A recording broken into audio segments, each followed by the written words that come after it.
নমস্কার, আমরা রহস্য ত্রিবেণী। রহস্যের আলো আধারিতে আপনাদের সকলকে আমরা স্বাগত জানাই। আজ আপনাদের জন্য রহস্য ত্রিবেণীর বিশেষ নিবেদন, ক্ষেমেন্দ্র কুমার রায়ের সৃষ্টি যক্ষপতির রত্নপুরী। হেমেন্দ্র কুমার রায়, জন্ম 2রা সেপ্টেম্বর 1888 সাল, মৃত্যু 18 এপ্রিল 1963 সাল। প্রধানত তার কিশোর সাহিত্যের জন্যই তিনি সবথেকে বেশি জনপ্রিয়। তার রচিত গোয়েন্দা জুটি জয়ন্ত মানিক এবং অ্যাডভেঞ্চার প্রিয় দুই বন্ধু বিমল এবং কুমার। সেই বিমল কুমারেরই সম্ভবত সবচেয়ে বিখ্যাত দুই গল্প যক্ষের ধন এবং আবার যক্ষের ধন। আজ আপনাদের জন্য তাদেরই আরেকটি রহস্য অ্যাডভেঞ্চার গল্প যক্ষপতির রত্নপুরী নিয়ে হাজির হয়েছি রহস্য ত্রিবেণী। আজ শুনছেন যক্ষপতির রত্নপুরী প্রথম পর্ব। আজ গল্প পাঠে আছি আমি শুভঙ্কর। আমার সাথে রয়েছেন শ্রী সৌমিত্র সরকার, সম্রাট, আনন্দ, দীপঙ্কর এবং অঙ্কিত। সমগ্র পরিচালনায় আমি শুভঙ্কর, প্রচ্ছদ অঙ্কন দীপ জিএফএক্স, শব্দগ্রহণ এবং আবহ সঙ্গীত নির্মাণ দীপঙ্কর। ডেজ এন্টারটেইনমেন্ট ভেঞ্চার্স থেকে অঙ্কিত কুমার দেকে অনেক অনেক ধন্যবাদ আমাদের এই নিবেদনে আমাদের পাশে থাকার জন্য। শুরু হচ্ছে যক্ষপতির রত্নপুরী প্রথম পর্ব।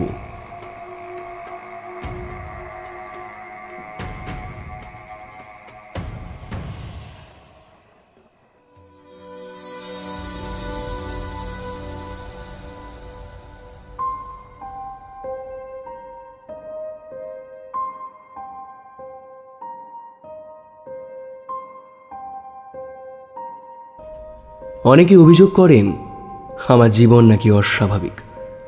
তাদের মতে স্বাভাবিক মানুষের জীবন এমন ঘটনাবহুল হতে পারে না। যদিও নিজেকে আমি পাগল বা গণ্ডমূর্খের মতন নেপোলিয়নের সঙ্গে তুলনা করছি না, তবে তর্কের খাতিরে এখানে কেবল এই প্রশ্ন বোধহয় করতে পারি, নেপোলিয়ন কি স্বাভাবিক মানুষ ছিলেন না?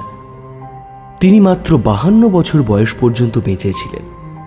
তার ভেতর থেকে প্রথম 25 বছর অনায়াসেই বাদ দেওয়া যায়, কিন্তু বাকি মাত্র 27 বছরের মধ্যে নেপোলিয়নের জীবনের উপর দিয়ে বয়ে গিয়েছিল যে ঘটনার পর ঘটনার প্রচণ্ড বন্যা।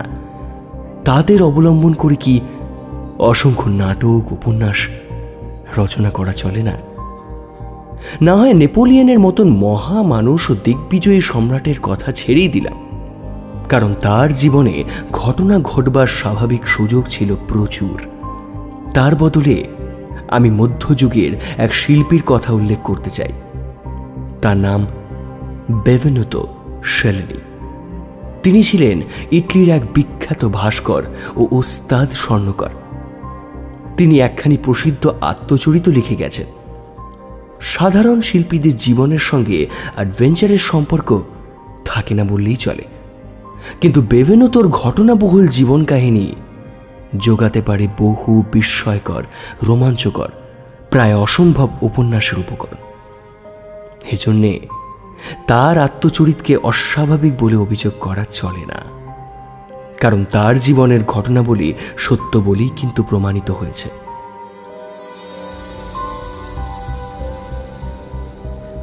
এক একজন মানুষের জীবনই এমন বিচিত্র, হয় ঘটনা প্রবাহ আকর্ষণ করে তাদের জীবনকে, নয় তাদের জীবনই আকর্ষণ করে ঘটনা প্রবাহকে। বরাবরই লক্ষ্য করে দেখেছি, আমি স্বেচ্ছায় কোনো রোমাঞ্চকর আবহ সৃষ্টি করতে না চাইলেও কোথা থেকে আচম্বিতে আমার জীবনের উপরে এসে ভেঙে পড়েছে অদ্ভুত সব ঘটনার প্রবাহ।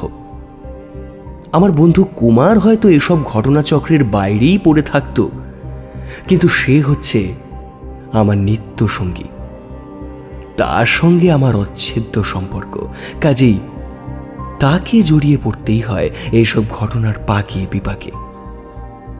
এবারেও কেমন করে আমরা নিজেদের অজান্তেই হঠাৎ এমন এক আশ্চর্য ঘটনা প্রবাহের দ্বারা আক্রান্ত হলাম, এইখানে সেই কথাই রেখে রাখছে। সেদিন সন্ধ্যায় কুমার এসে বলল, কি সব বাজে বই নিয়ে মেতে আছো, চলো আজ কোনো হোটেলের দিকে ঘুরে আসি। আপত্তি নেই, কিন্তু কোন হোটেলে? সেটা তুমি স্থির করো। চৌরঙ্গি দেশি আর বিলিতি হোটেলে খেয়ে খেয়ে অরুচি ধরে গেছে, বুঝলে। চলো আজ তাহলে বরং ছাতাওয়ালা গলির চিনে পাড়ায় যাই। ন্যাংকি নেন, সে তো বিলিতির নকল। না হে না, আমরা যাব খাঁটি চীনে হোটেলে, খাঁটি চীনে খাবার খেতে, বুঝলে। উত্তম প্রস্তাব, রাজি। বাইরে বেরোবার জামা কাপড় পরছি দেখে বাঘাও গাত্রোত্থান করে গৃহত্যাগের জন্য প্রস্তুত হলো। কুমার বলল, ওরে বাঘা, আজ আর তুই সঙ্গে আসিস না, হোটেল আলার বদরসিক রে, কুকুর খদ্দের হয়তো পছন্দ করবে না। কিন্তু বাঘা মানতে নারাজ। শেষমেশ রামহরিকে স্মরণ করতে বাধ্য হলাম। রামহরি এসে বলল, দুই স্যাঙাতে মিলিয়ে কোথায় যাওয়া হচ্ছে শুনি? চীনে হোটেলে খাবার খেতে। সর্বনাশ!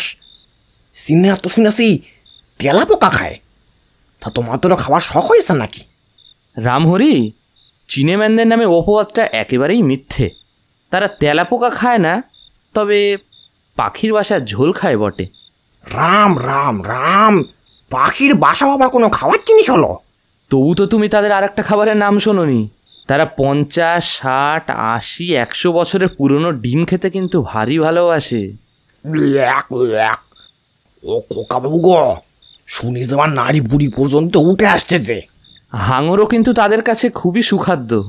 পায়ে পড়ি খোকাবাবু, আর বলো নে গো, সি সি সি, ওসব তোমরা সৃষ্টি ছাড়া খাবার খেতে যাও?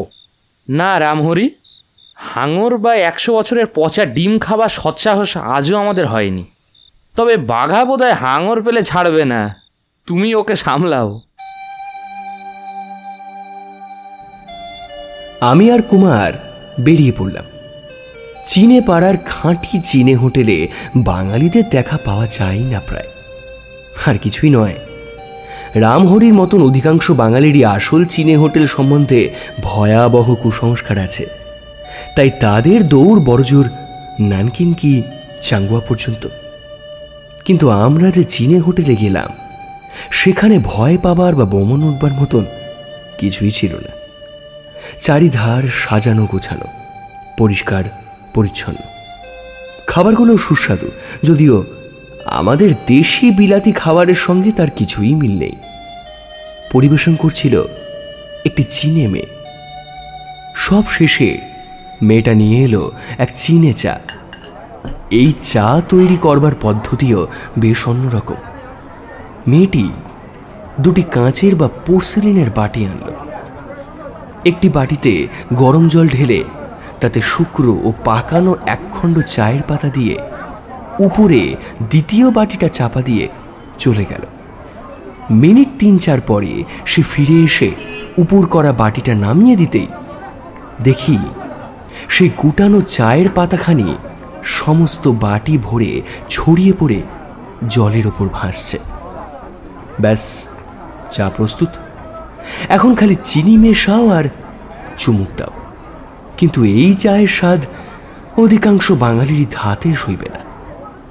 কুমার চায়ের পেয়ালা তুলে বলল, বিমল, চীনে হোটেলের ভিতরে বসে চীনে খাবার খেতে খেতে আর চুংচাং চুংচিং কথা শুনতে শুনতে মনে হচ্ছে আমরা যেন আরব উপন্যাসের মায়া গালিচায় চেপে হঠাৎ বাংলা ছেড়ে চীন দেশেই এসে পড়েছি। উপাসের ঘরে ওই চীনেমানদের দেখছো, ওরা খাচ্ছে দাচ্ছে, কথাবার্তা কইছে বটে, কিন্তু ওদের মুখে কোনো ভাবের ছাপ নেই। ওরা যেন রহস্যময় মূর্তি। কুমারের কথা ফুরোতে না ফুরোতে আমার মন অন্যদিকে আকৃষ্ট হলো। ঠিক আমাদের পাশের ঘরেই জাগলো হঠাৎ এক ক্রুদ্ধ গর্জন, সঙ্গে সঙ্গে বিষম হুড়ুহুড়ি ও চেয়ার টেবিল উল্টে পড়ার শব্দ। তারপরেই এক আর্তনাদ।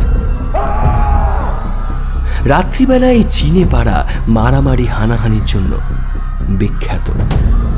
পাছে অন্যের হাঙ্গামের সঙ্গে জড়িয়ে পড়তে হয় সেই ভয়ে আমরা দুজনেই উঠে দাঁড়ালাম। পর মুহূর্তেই একটা মাঝবয়সী রক্তাক্ত চিনেম্যানের মূর্তি টলতে টলতে আমাদের কামরার কাজ বরাবর এসে হেলে পড়ে গেল। তার দেহটা এসে পড়ল কামরার ভিতরে একেবারে কুমারের বুকের উপরে। তারপরেই দেখলাম আমাদের কামরার সামনে এসে ভিড় করে দাঁড়ালো প্রায় ৮-১০ জন চিনেম্যান। তাদের চেহারা দেখলে ভালো মানুষেরও প্রাণ ধরফর করে উঠবে, কিন্তু আমরা দুজনেই ভালো মানুষ নই। সবার আগে রয়েছে লম্বায় না হোক চওড়ায় মস্ত বড় এক মূর্তি। তার ডান হাতে একটা আধ হাত লম্বা রক্তমাখা ছোড়া। সেইটা উঁচিয়ে সে আমাদের ঘরের ভেতর ঢুকে পড়বার উপক্রম করলো। মারলাম এক ঘুষি ঠিক তার চোয়ালের উপরে। আমার গায়ের সব শক্তি ছিল সেই মুষ্টির পিছনে, কারণ আমি জানি মারামারির সময় দরদ করে মারলে ঠকতে হয় নিজেকে। লোকটা ঠিকরে পড়ে গেল ঠিক বজ্রাহতের মতো।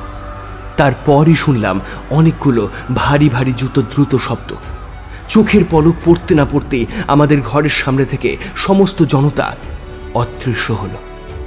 কিন্তু পর মুহূর্তে হোটেলের অন্যদিকে আবার নতুন গোলমাল। কাদের সঙ্গে আবার কাদের মারামারি ঝটাপটি চলছে। খুব সম্ভব পুলিশ এসে পড়েছে। এতক্ষণে কামরার ভিতরে নজর দেওয়ার সময় হলো। কুমার তখন আহত লোকটাকে সযত্নে মাটির উপর শুইয়ে দিয়েছে, কিন্তু তার দিকে একবার তাকিয়ে বুঝলাম আর কোনো আশা নেই। লোকটাও বোধহয় বুঝেছিল, তবু সেই অবস্থাতেও সে চোখ নেড়ে আমাকে তার কাছে যাবার জন্য ইশারা করল।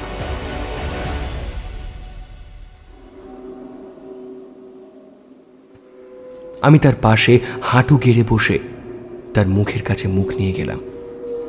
নিঃশ্বাস টানতে টানতে অস্ফুট স্বরে ইংরেজিতে বলল, আমি আর বাঁচব না। আমার জামার বোতাম খুলে ফেলো। তাই করলাম। আমার গলায় ঝুলছে একটা লকেট, সেটা তাড়াতাড়ি বার করে নাও। লকেটটা বার করতেই সে বলল, লুকিয়ে রাখো। চুন চিউ দেখতে পেলে তুমিও বাঁচবে না। কি? ছুনছিউ? ছুনছিউ কে? সে প্রথমটায় উত্তর দিতে পারল না, কেবল হাঁপাতে লাগলো।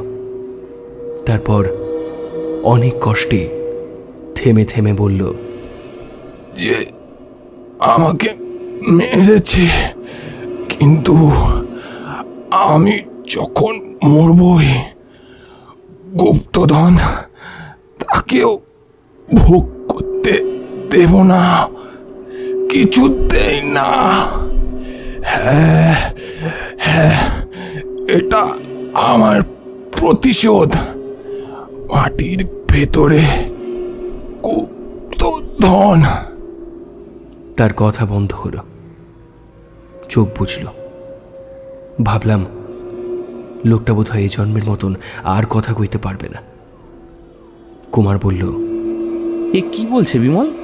কিছুই তো বোঝা গেল না। গুপ্তধন কোথায় আছে?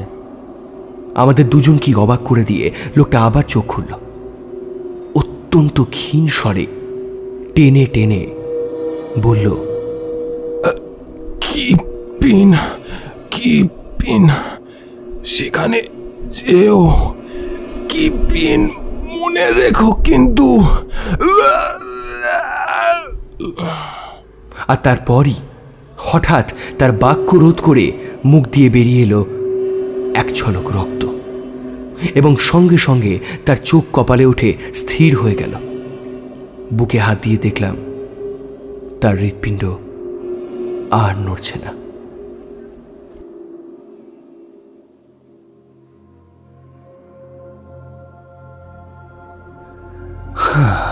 খুনোখুনি হানাহানি এসব তো দূরেই থাক, কোন রকম রোমাঞ্চকর কাণ্ডের কথা পর্যন্ত আমি ভাবিনি। কিন্তু দেখুন একবার ব্যাপারটা, এখানেও ছুঁড়াছুড়ি, প্রাণ নিয়ে পর্যন্ত টানাটানি, আবার গুপ্তধন, আবার দুর্বোধ্য হেয়ালি। কি পেন! আবার বুঝি আমার চিরচঞ্চল দুষ্ট গ্রহটি সজাগ হয়ে ওঠে, কলুর বলদের মতন আমাদের নাকে দড়ি দিয়ে ঘুরিয়ে মারবার জন্য উদ্যত হয়েছে। কুমার ব্যস্তভাবে বলল, চটপট সরে পড়ি চলো ভায়া, নইলে পুলিশ হাঙ্গামায় জড়িয়ে পড়তে হবে। হোটেলের একদিক থেকে তখনও আসছিল প্রচণ্ড ছোঁটাছুঁটি, হুড়োহুড়ির শব্দ। নিশ্চয়ই গুন্ডাদের সঙ্গে চলেছে পুলিশের দাঙ্গা।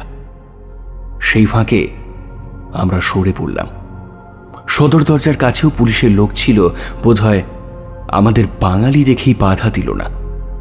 একবারে সিধে বাড়িতে এসে উঠলাম। হতভাগা রামহরি বুড়ো হয়েছে, তবু তার চোখের জেল্লা কি কম হয় না। আমাদের দেখেই বলল, কার সঙ্গে মারামারি করে আসা হলো শুনি? কি যে বলো রামহরি, কে বললো আমরা মারামারি করেছি? থামো খোকাবাবু, মিশে কথা বলে আর পাপ বাড়িও না। নিজেদের জামা কাপড়ের দিকে সে দেখো দেখি। ও আবার কি, কুমার দাদা জামাই যে রক্তের দাগ। ধন্যী তুমি রামহরি, পাহাড়ওয়ালার চোখে ফাঁকি দিয়ে এলাম, কিন্তু কি সর্বনাশ! এর মধ্যে আবার পাহাড়াওয়ালাও আসে। এই বুঝি তোমাদের খেতে যাওয়া? এমন সব খুনে রাখাদের সঙ্গে আর পারা যায় না বাবু। হাড় যে একবারে ভাজা ভাজা হয়ে গেল। জামা টামা খুলে ফেলো দেখি, দেখি কোথায় লাগলো। বাঘাও ঘরের কোণে বসে আমাদের লক্ষ্য করছিল। রামহরির কথাবার্তা শুনে আর হাবভাব দেখে তারও মনে বোধহয় কেমন সন্দেহ জাগল। তাড়াতাড়ি এগিয়ে এসে আমাদের জামা কাপড় শুঁকতে শুরু করে দিল সে। কোনো গতিকে মানুষ রামহরি আর পশু বাঘার কবল ছাড়িয়ে জামা কাপড় বদলে বাইরে গিয়ে বসলাম। এইবার ধুকধুকিটা বের করো দেখি। কুমারের কথা মুখ থেকে বেরোতে না বেরোতে হোটেলের সেই হতভাগ্য চিনিম্যানের দেওয়া লকেটটা আমি বার করে ফেললাম। সেটাকে ভালো করে পরীক্ষা করবার জন্যে আমারও মনের কৌতূহল রীতিমতো অশান্ত হয়ে উঠেছিল। সাধারণত ধুকধুকি বা লকেটের আকার যেরকম হয়, এটা তার চেয়েও বড়। রূপোয় তৈরি এই ধুকধুকির উপরকার কারুকার্য দেখলেই বুঝতে এক মুহূর্ত বিলম্ব হয় না যে হচ্ছে বিখ্যাত হুনুরি চীনে কারিগরের কীর্তি। কারিগরির মধ্যে মাঝখানে একটি মূর্তি আঁকা রয়েছে। মূর্তিটি এত ছোট যে ভালো করে দেখবার জন্যে অনুবীক্ষণের সাহায্য নিতে হলো। পাকা শিল্পী এতটুকু জায়গার মধ্যে অতি সূক্ষ্ম রেখায় এত সম্পূর্ণ নিখুঁত এক মূর্তি এমন কায়দায় খুঁদে ফুটিয়ে তুলেছে যে দেখলে বড়ই অবাক হতে হয়। কিন্তু কি কুৎসিত মূর্তি! মস্ত ভুঁড়িওয়ালা মোটা সোটা এক চেহারা, দুই চোখ দিয়ে বেরোচ্ছে যেন ঐশ্বর্যের বা ক্ষমতার দর্প। মুখের ফাঁক দিয়ে আত্মপ্রকাশ করেছে বড় বড় 8টা দাঁত, পাও রয়েছে 3টে। বললাম, কুমার, এ হচ্ছে কোনো খেয়ালি শিল্পীর উদ্ভট কল্পনা। এর মধ্যে কিচ্ছু বস্তু নেই। হে কই দেখি, এবার ধুকধুকির ভেতরটা দেখা যাক। আঙুলের চাপ দিতেই ধুকধুকির ডালা খুলে গেল।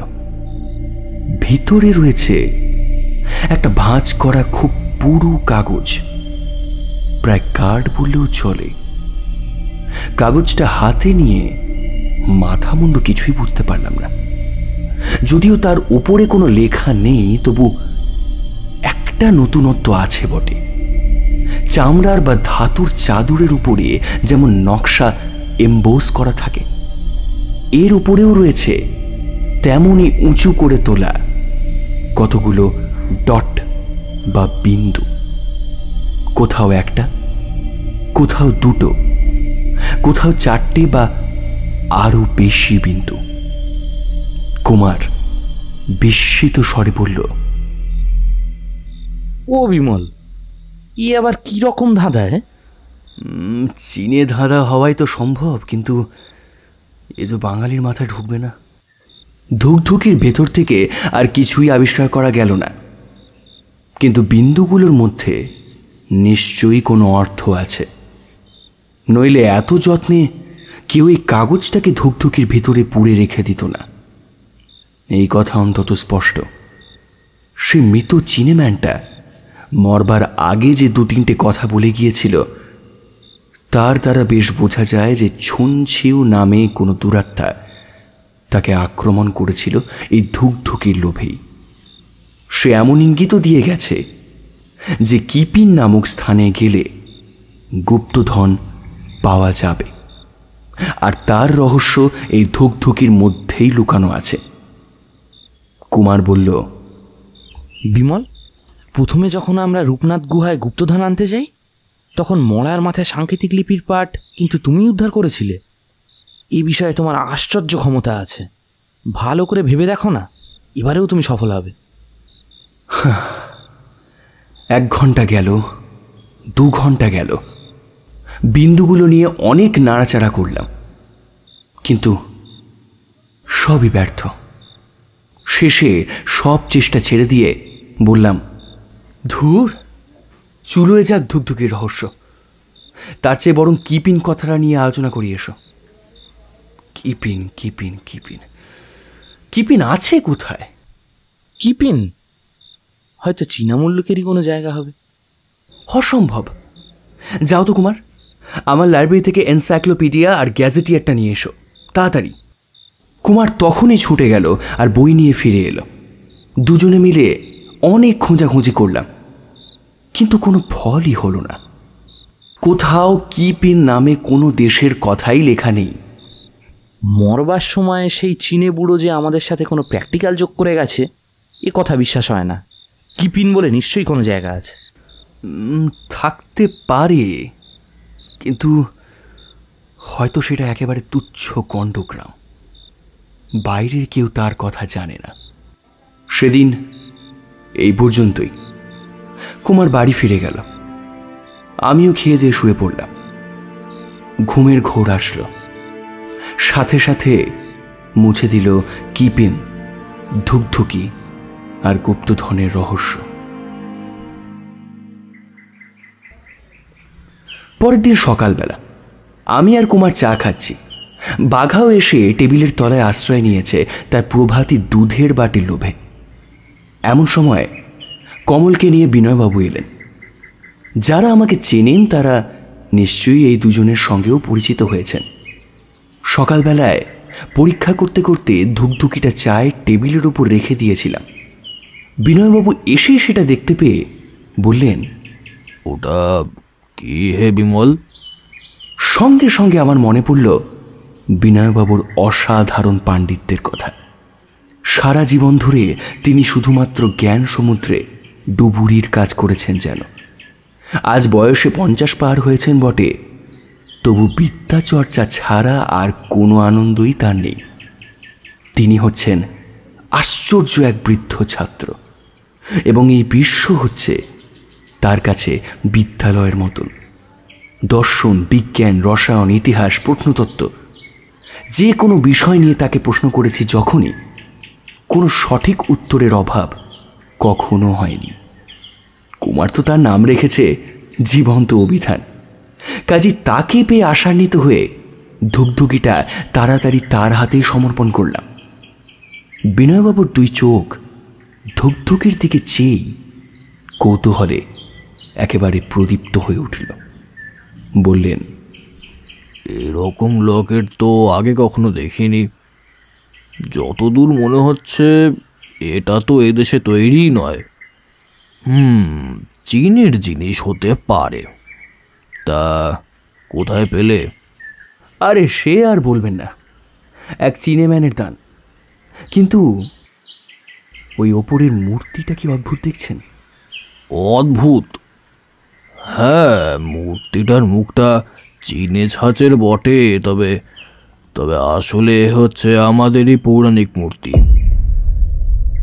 ভীষণ বিস্মিত হয়ে বিনয়বাবুর মুখের দিকে তাকিয়ে রইলাম।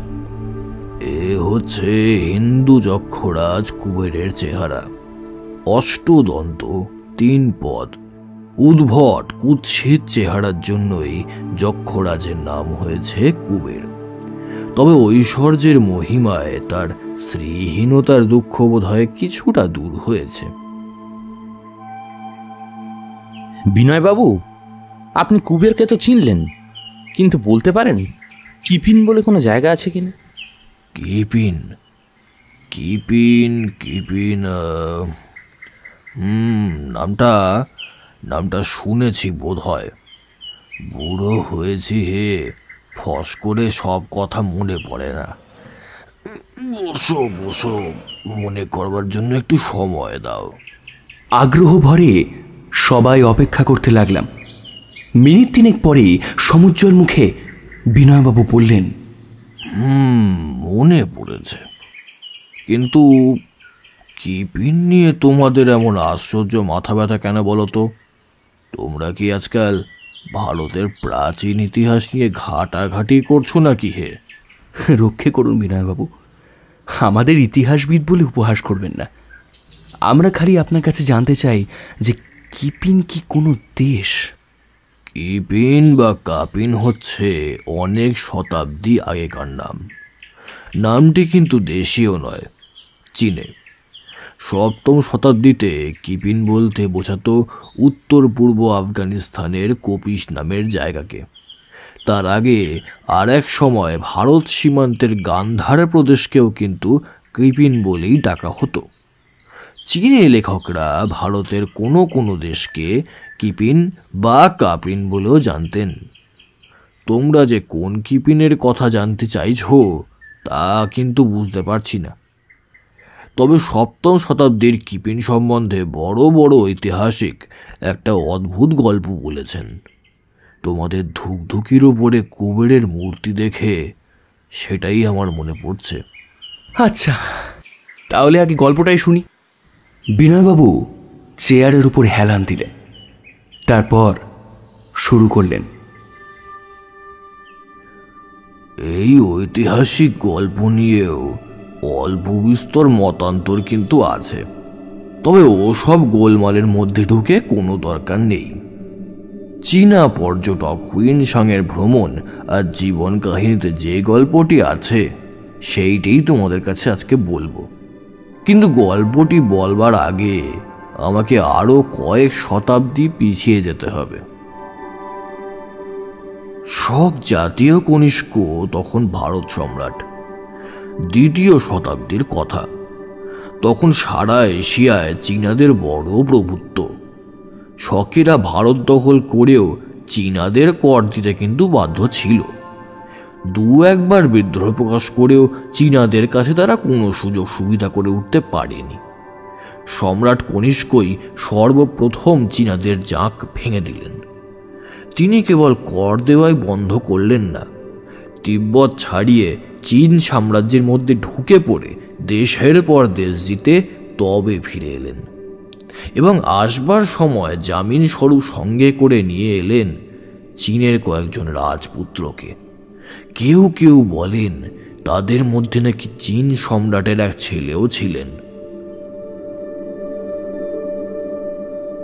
আফগানিস্তানকে সে সময় ভারতেরই এক প্রদেশ বলে কিন্তু ধরা হতো। চীন রাজপুত্ররা শীতের সময় থাকতেন পাঞ্জাবে, আর গরমের সময় থাকতেন আফগানিস্তানে শালোকা নামে বৌদ্ধ হীনযান সম্প্রদায়ের এক মঠে। এই মঠটি কপিস পাহাড়ের এক ঠান্ডা উপত্যকায় ছিল। এ কথা না বললেও চলবে যে তখন পৃথিবীতে মুসলমান ধর্মের সৃষ্টি হয়নি। আফগানিস্তানে তখন বাস করত হিন্দু আর বৌদ্ধরাই। আজও আফগানিস্তানের চারিদিকে তখনকার বৌদ্ধ মঠের বহু ধ্বংসাবশেষ পাওয়া যায়। কিছু কাল পরে চীন রাজপুত্রদের দেশে ফিরে যেতে দেওয়া হলো। যাওয়ার সময় তারা শালোকা বা কপিস মঠকে দান করে গেলেন বিপুল বিত্ত, তাল তাল সোনা, কারি কারি মণি মুক্তা। সেকালের সেই ঐশ্বর্যের পরিমাণ একালে হয়তো হবে কোটি কোটি টাকা। চীন রাজপুত্ররা কেবল টাকাই দিয়ে গেলেন না, ভারতকে শিখিয়ে গেলেন ন্যাশপাতি আর পিচ ফল খেতেও। তারা আসবার আগে এ অঞ্চলে ও দুটি ফলের ফসল কিন্তু হতো না।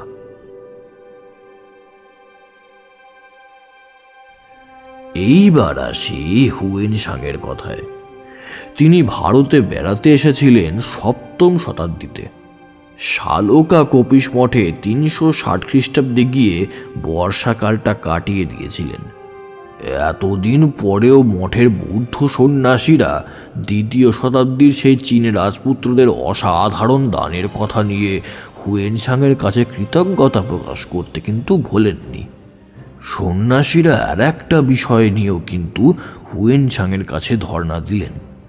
সন্ন্যাসীরা বললেন, কপিস মঠে যক্ষরাজ কুবেরের প্রকাণ্ড এক পাথরের মূর্তি আছে এবং তারই পায়ের তলায় পোতা আছে চীন রাজপুত্রদের দেওয়া অগাধ ঐশ্বর্য।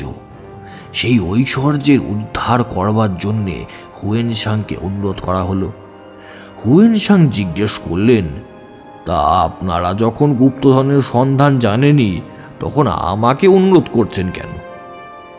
সন্ন্যাসীরা জানালেন, ভয়াবহ যখেরা ওই গুপ্তধনের ওপরে পাহারা দেয় দিন রাত। একবার এক অধার্মিক রাজা নাকি গুপ্তধন অধিকার করতে যান, কিন্তু যখেরা এমন উৎপাত শুরু করে যে রাজাকে প্রাণ ভয়ে পালিয়ে যেতে হয়। আমরাও যতবার গুপ্তধন নেবার চেষ্টা করেছি ততবারই ভৌতিক উৎপাত হয়েছে। রাজপুত্ররা অর্থ দিয়েছিলেন মঠের উন্নতির জন্য, কিন্তু সংস্কারের অভাবে মঠের আজ অতি দুর্দশা হলেও ধনভাণ্ডারে হাত দেবার কিন্তু কোনো উপায় নেই। আপনি সাধু ব্যক্তি, আপনার উপরে হয়তো যকেরা অত্যাচার করবে না। হুয়েন সাং কিন্তু রাজি হয়ে গেলেন।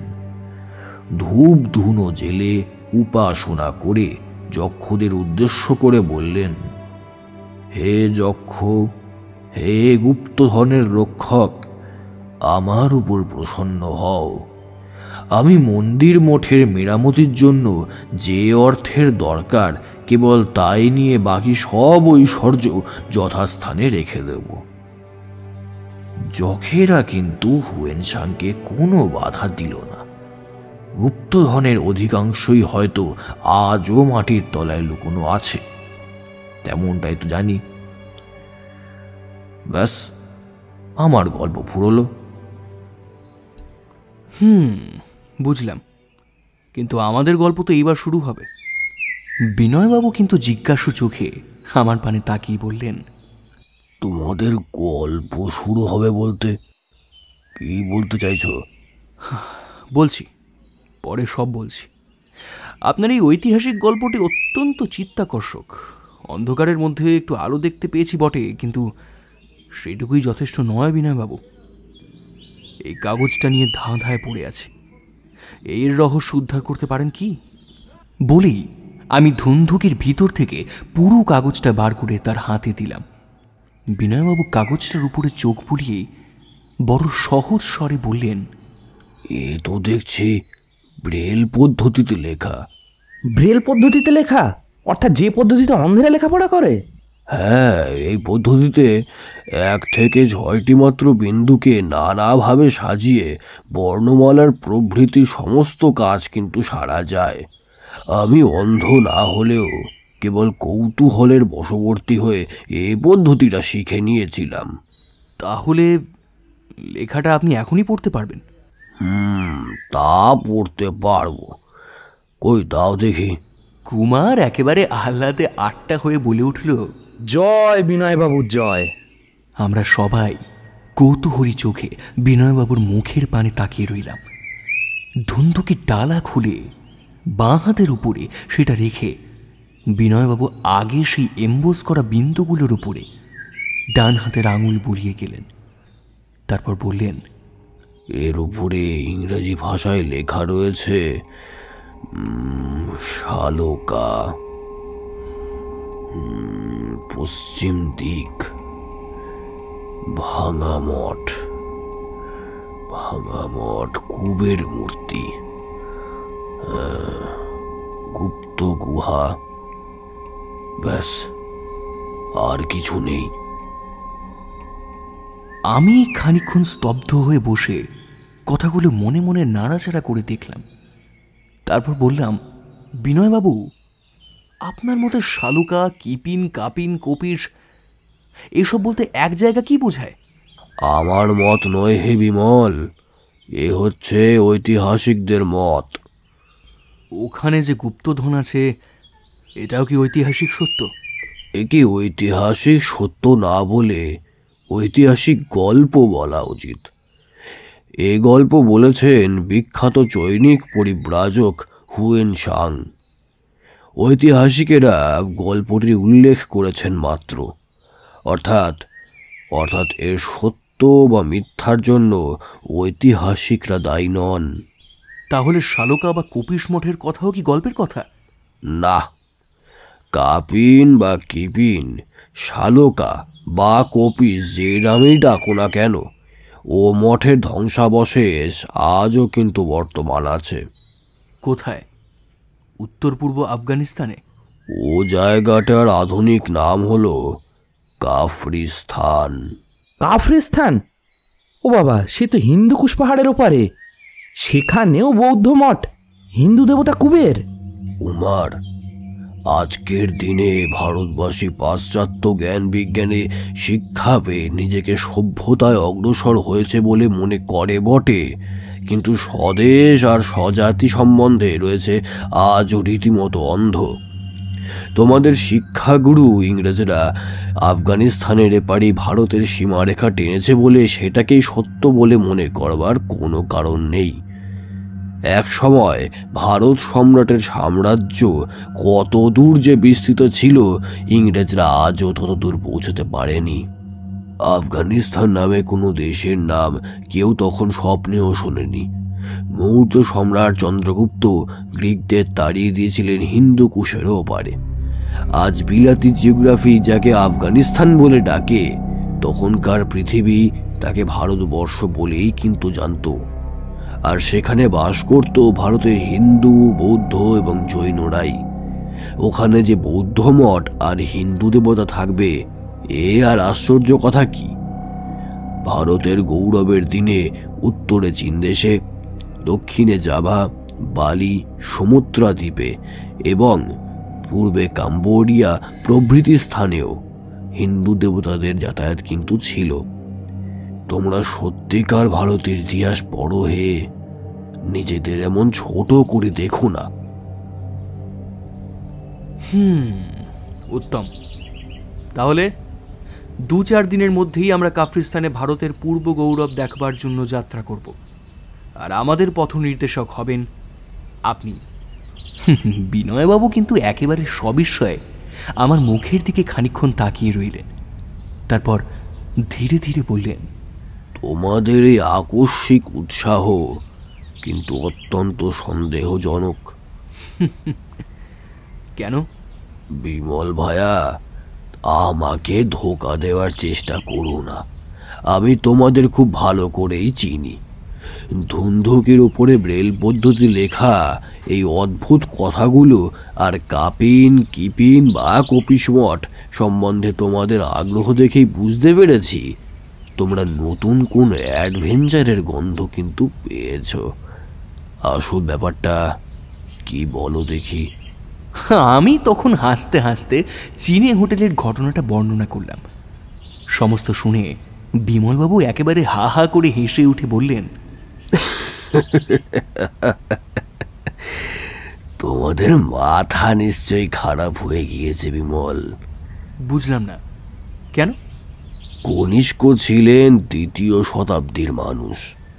গুপ্তধনের কথা যদি সত্য বলে মেনেও নেওয়া যায়, তাহলেও আমি বলতে বাধ্য যে এতকাল পরে সেখানে গিয়ে কিছুই পাওয়া যাবে না। আর এর কারণ কি? কারণ ঐতিহাসিক গল্পেই প্রকাশ্য। প্রাচীনকালেও ওই গুপ্তধনের কাহিনীটি ছিল অত্যন্ত বিখ্যাত। তাই আরও অনেকেই তা লাভ করবার জন্য ব্যস্ত হয়ে উঠেছিল আর কি। কিন্তু সপ্তম শতাব্দীতেও হুয়েন সাং সচক্ষে সেই গুপ্তধন দেখেছিলেন। দ্বিতীয় শতাব্দী থেকে সপ্তম শতাব্দী বড় কম দিনের কথা নয় বিনয়বাবু। তারপর কত বিদেশি দস্যু দিগ্গজীয় ঠিক ওই অঞ্চল দিয়েই ভারতবর্ষে প্রবেশ করেছে, এ কথাই বা ভুলে যাচ্ছ কেন হে? তারা কি ওই গুপ্তধনের কথা কখনো শোনেনি? না শোনেনি, আর না শোনাও আশ্চর্য নয়। একবার ভেবে দেখুন তো, তারপর ভারতে কতবার অন্ধযোগ এসেছে, বারবার কত রাজ্যের কত ধর্মের উত্থান পতন হয়েছে, মঠ গেছে ভেঙে, সন্ন্যাসীরা গেছে পালিয়ে, বিপ্লবের পর বিপ্লবের মধ্যে পড়ে লোকে গুপ্তধনের কথা না ভুললেও ঠিকানা নিশ্চয়ই ভুলে গেছে। পৃথিবীতে এমন অনেক বিখ্যাত গুপ্তধনের গল্প শোনা যায় যার কথা সকলেই জানে, কিন্তু যার ঠিকানা কেউ জানে না। তারপর আরও একটা কথা ভেবে দেখুন বিনয়বাবু, আপনি ইতিহাসে যে গল্পটা বললেন আমরা তা কেউই জানতাম না, কিন্তু সেই হতভাগ্য চিনেম্যানের কাছ থেকে আমরা যে ধুন্ধুকিটা পেয়েছি তার সঙ্গে ওই গল্পের প্রধান কথাগুলো অবিকল মিলে যাচ্ছে। যেমন শালকা, ভাঙা মঠ, কুবের মূর্তি। আপনি বলছেন শালকা বা কপিস মঠ ছিল পাহাড়ের উপত্যকায়। ধুন্ধুকির লেখাতেও রয়েছে গুপ্ত গুহার কথা, আর গুহা থাকে পাহাড়েই। তারপর সেই চিনেম্যান মরবার আগে কিপিনের নামও করেছিল। এ থেকেই বোঝাতো যাচ্ছে যেমন করেই হোক একালের কেউ কেউ ওই প্রাচীন ঐতিহাসিক গুপ্তধনের ঠিকানা জানতে পেরেছে। বিনয়বাবু কিন্তু ঘাড় নাড়তে নাড়তে বললেন, না ভায়া, আমি তোমাদের পথপ্রদর্শক হতে পারবো না। তোমরা যতই যুক্তি দেখাও, বুনো হাঁসের পেছনে ছোটবা বয়স আমার নেই। তারপর অত লোভও ভালো নয়। ভগবান আমাদের যা দিয়েছেন তাই যথেষ্ট। আবার গুপ্তধনের উদ্দেশ্যে দেশ দেশান্তরে ছোটাছুটি করা কেন? বিনয়বাবু আমাদের ভুল বুঝেছেন দেখে একটু আহতই হয়েছিলাম। বললাম, আহা বিনয়বাবু, আপনি তো জানেন টাকাই আমাদের ধ্যান জ্ঞান নয়। এই গুপ্তধন হচ্ছে আমাদের ঘর ছেড়ে পথে বেরোবার একটা ওজোর, উপলক্ষ মাত্র। গেল জন্মে আমি আর কুমার নিশ্চয়ই বেদুইন ছিলাম। শান্ত শ্যামলতার সুখ স্বপ্নের চেয়ে অশান্ত মরুভূমির বিভীষিকাই আমাদের কাছে বেশি ভালো লাগে। দক্ষিণ বাতাসের চেয়ে কালবৈশাখীর ঝড়ই আমরা বেশি পছন্দ করি। এমন সময় রামহরি ঘরের ভেতর ঢুকে পড়ল। খোকা বাবু, 4টে সিনেমা এসেছে বাড়ির সামনে, বলছি বাবুর সঙ্গে দেখা করতে চায়। আশ্চর্য, চিনেম্যান আমার সঙ্গে দেখা করতে চায়? চীনে হোটেলের কর্তারা নয় তো? হয়তো পুলিশ হাঙ্গামায় পড়ে আমাদের সাক্ষী মানতে এসেছে। অসম্ভব, তারা ঠিকানা জানবে কেমন করে? তাও বটে। তাই তো, কে এরা? আমার সঙ্গেই বা তাদের কি কাজ? কলকাতায় ভদ্র অভদ্র কোনো চিনেম্যানের সঙ্গেই তো আমার আলাপ পরিচয় নেই। তা ওদের কি বলবো? কি আর করবে, এখানে আসতে বলো। রামহরি চলে গেল।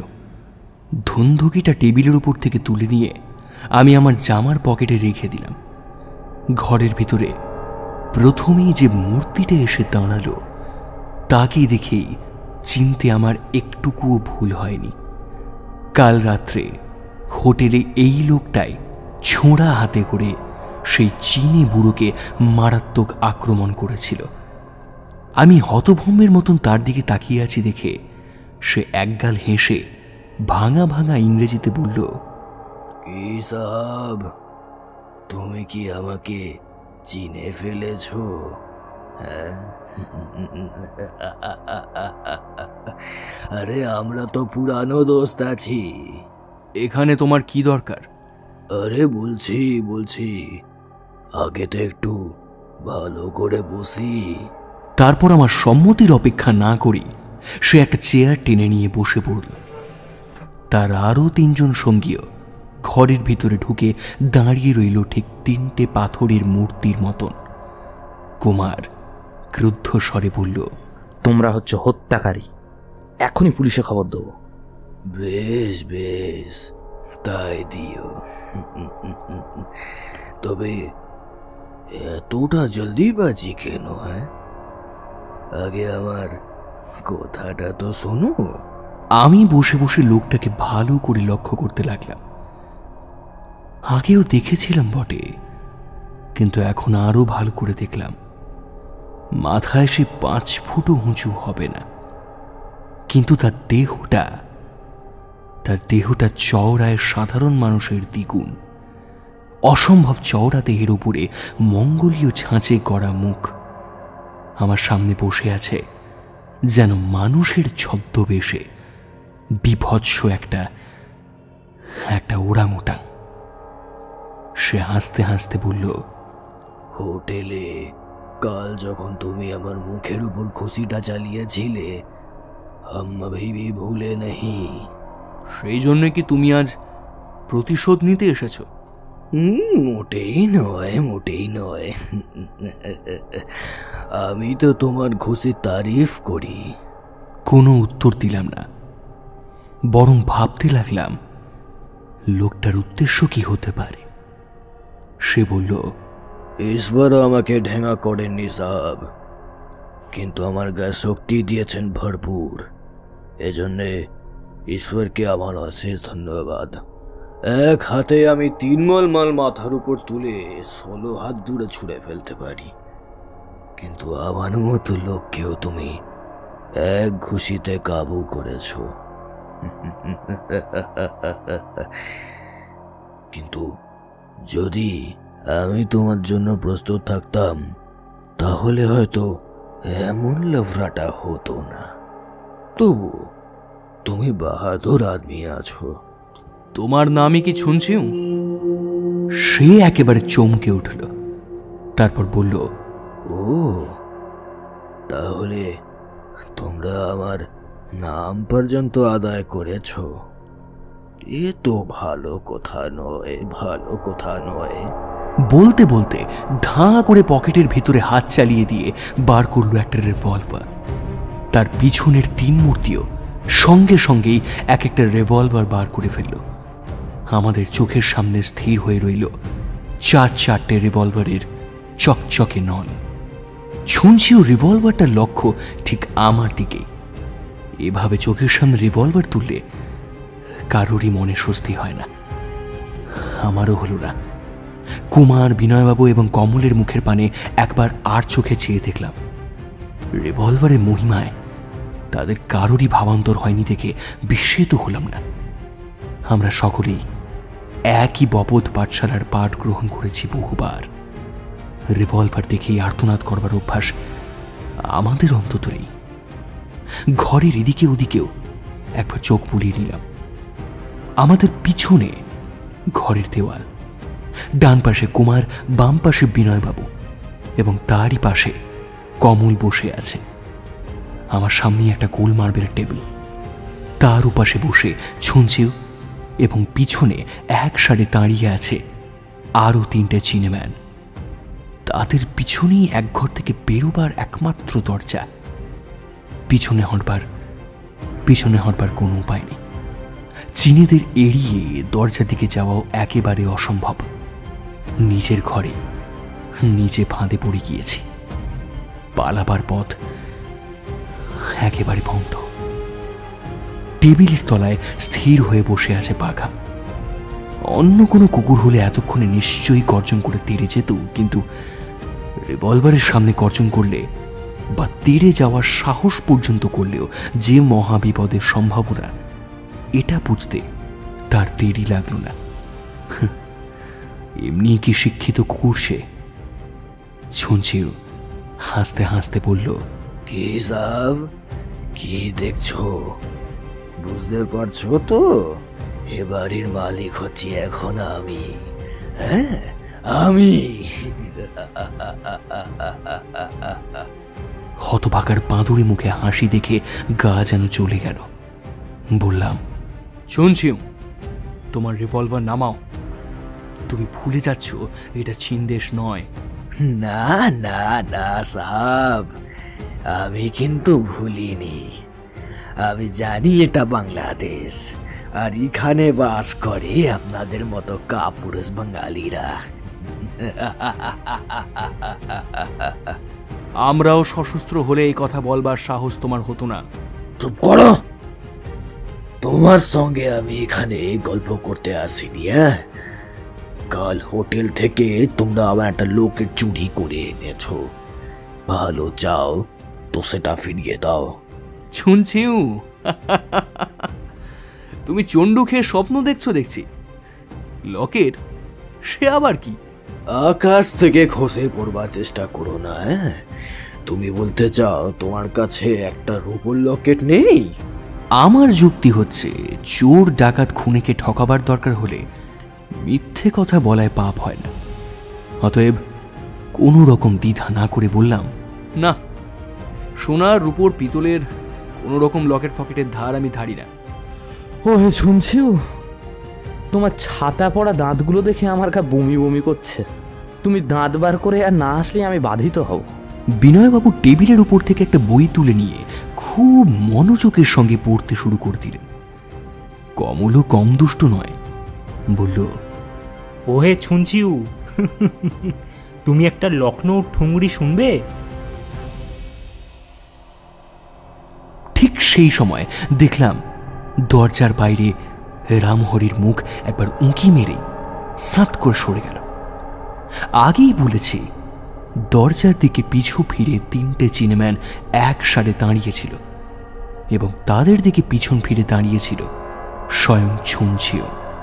সুতরাং তারা কেউ এই দৃশ্যটা দেখতে পেল না। আমি অত্যন্ত আশ্বস্ত হলাম এবং কুমার ও কমলের মুখ দেখে বুঝলাম তারাও দেখেছে এই দৃশ্য। বিনয়বাবু হঠাৎ হাতের বইটা টেবিলের উপর ছুঁড়ে ফেলে দিলেন। তার গোপ্তারির ফাঁকে একটুখানি হাসির ঝিলিক ফুটেই মিলিয়ে গেল। বিনয়বাবু তাহলে বই পড়তে পড়তেও চোরা চোখে তাকাতে পারেন। বাঘা টপ করে উঠে পড়ে একটা ডন দিয়ে খাঁড়া হয়ে দাঁড়ালো এবং ঘন ঘন নাড়তে লাগলো তার লেজটা। ছুঁচিও চট করে একবার পিছন দিকটা দেখে নিয়ে সে রিভলভারটা বাগিয়ে ধরে 2 পা এগিয়ে গেল। কুমার বলল, অতটা এগিয়ে এসো না শুনছিও, অতটা এগিয়ে এসো না, তাহলে আমি খপ করে হাত বাড়িয়ে রিভলভারটা কেড়ে নিতে পারি। তারা 4 জনে আমাদের এক একজনের দিকে লক্ষ্য স্থির করে রিভলভার তুলে ধরল। এবারে সত্যি সত্যি ছুঁচিওর 2 চোখে ফুটে উঠল হত্যাকারীর জ্বলন্ত দৃষ্টি। দাঁত মুখ খিচিয়ে সে বলল, এই আমি 3 গুনছি। এর মধ্যে যদি লকেট না পাই তোদের আর রক্ষা নেই। 1, 2। ছুঁচিও 2 গুনবার সঙ্গে সঙ্গে দ্বার পথে আবার রামহরির আবির্ভাব। পা টিপে টিপে সে ঘরের ভেতর এসে দাঁড়ালো, এক গাছা লম্বা মোটা দড়ির 2 মুখ 2 হাতে ধরে। তারপর সে গাছাকে স্কিপিং দড়ির মতন শূন্যে তুলে সে একসঙ্গে 3 চিনে মূর্তির মাথার ওপর দিয়ে ফেলে খুব জোরে মারল এক প্রচণ্ড হ্যাঁচকা টান। বয়সে রামহরি 55 পার হলেও এখন এসে শক্তিহীন হয়নি। পর মুহূর্তেই 3 চিনে মূর্তি একসঙ্গে ঠিকরে পপাত ধরণী তলে। বিনয়বাবুর সঙ্গে কুমার এবং কমল সেই মুহূর্তেই এক এক লাফে সেই ভূপতিত দেহ 3টের ওপর ঝাঁপিয়ে পড়ল। এদিকে শব্দ শুনে চমকে ছুঁচিও যেই ভুলে মুখ ফিরিয়েছে, অমনি বাঘা তড়াক করে লাফ মেরে তার রিভলভার শুদ্ধ ডান হাতের কবজিতে কামড় মেরে ঝুলে পড়ল এবং সঙ্গে সঙ্গে আমি ধাক্কা মেরে সামনের টেবিলটা সরিয়ে ছুঁচিওর চোয়ালে উপরে দিলাম বিষম এক নকআউট ব্লো। হঠাৎ গোড়া কাটা গাছের মতন ছুঁচিও শটান লম্বা হয়ে শুয়ে পড়ল ঘরের মেঝের উপরে। সমস্ত ব্যাপারটা বলতে এতগুলো লাইনের দরকার হয় বটে, কিন্তু এগুলো করতে 1 সেকেন্ডের বেশি সময়ও লাগেনি। হাতে মুষ্টিযুদ্ধের দস্তানা পড়ে চোয়ালের ঠিক জায়গায় ঘুষি মারতে পারলে প্রতিপক্ষ তখনই কিছুক্ষণের জন্য অজ্ঞান হয়ে পড়বেই পড়বে, কিন্তু দস্তানাহীন হাতে চোয়ালের যথাস্থানে ঘুষি মারলেও প্রায় দেখা যায় চোয়াল ভেঙে রক্তাক্ত হয়ে গেল এবং কাবু হয়ে পড়লেও প্রতিপক্ষ জ্ঞান হারায় না। ছুঁচিও জ্ঞান হারালো না। মাটিতে পড়ে সে আবার উঠবার উপক্রম করছে দেখে আমি তারই হাত থেকে খসে পড়া রিভলভারটা তুলে নিয়ে তাকে ধমক দিয়ে বললাম, চুপ করে শুয়ে থাক চিনে বাদর, নড়লেই মরবি, তোকে মারলে আমার ফাঁসি হবে না।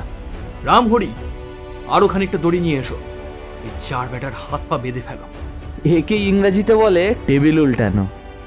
চীনেদের হলদে হাতে রিভলভারগুলোই এসেছে এখন আমাদের বাদামি হাতে। রামহরি, ওই ঘরে গিয়ে থানায় ফোন করে দিয়ে এসো তো। খোকা বাবু, তুমি আমাকে কি মনে করো শুনি? বুড়ো হলেও এখন আমার ভীমরতি হয়নি, আর লেখাপড়া না জানলেও বুদ্ধিতে আমি তোমাদের কারুর সে কম নই। হ্যাঁ, এই সার সিনে হনুমানের রকম সকম মুখি মেরে দেখেই আমি খানিক আগে থানায় ফোন করে দিছি, পুলিশ এসেই পড়লো বলে। ধন্য রামহরি, ধন্য। তোমার এই রাট্টাভিনয় নায়কের ভূমিকায় কিন্তু তোমার কৃত্য দেখে আমি মুগ্ধ হয়ে গেছি।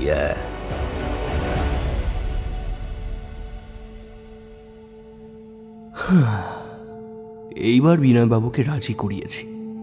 তার কাফরিস্তানে যেতে নারাজ হওয়ার প্রধান কারণই ছিল প্রাচীন বৌদ্ধ মঠের মধ্যে এখনো যে গুপ্তধন আছে এটা তিনি সত্য বলে মানতে পারছিলেন না।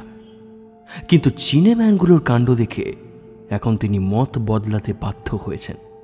তিনি বুঝেছেন গুপ্তধনের অস্তিত্ব সম্বন্ধে একেবারে নিশ্চিন্ত না হলে ওই চীনে দুরাত্মার দল এত মরিয়া হয়ে এমন সব সাংঘাতিক বিপদের ঝুঁকি মাথায় নিতে পারত না।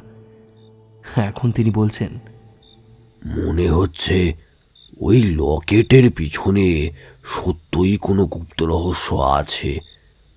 গুপ্তধনের লোভ আমি করি না, কিন্তু রহস্যটা কি জানবার জন্য ভারী আগ্রহ হচ্ছে।